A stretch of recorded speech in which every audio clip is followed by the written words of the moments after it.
Yesterday I talked about applying foliar feeds and root drenches, fast feeds. Today I'm going to be working on the slow release feeds, and I use bone meal for that, and I use volcanic rock dust. I use azomite. They generously donated a few years worth of that for us. Thank you, azomite. And I also use a little bit of diatomaceous earth. Now I usually use more than what I'm going to use today because I'm running a little low, but I normally go like 2 parts, 1 part, 1 part of bone meal to azomite to diatomaceous earth. And this is just a readily available form of silica, which helps thicken leaves and helps deter disease. Has a lot of uses in the soil. I try to apply it to the soil directly. I don't use it as a dust on the plants very often, only interventionally a few times a season. But yeah, that's my slow release fertilizer.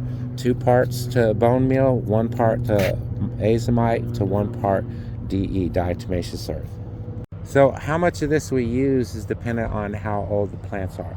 You know, when you're talking about young plants like what we're looking at here, you know, they need a lot more nitrogen than they need phosphorus and potassium.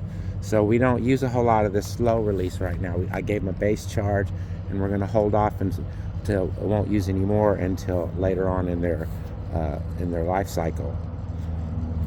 Now we're talking about mature plants that are flowering, that are making fruits. We're trying to get a bunch of cucumbers and a lot of blooms, so we're going to throw some around the base of each of these plants. And we're going to do this maybe every week or so during their fruiting stage, flowering stage.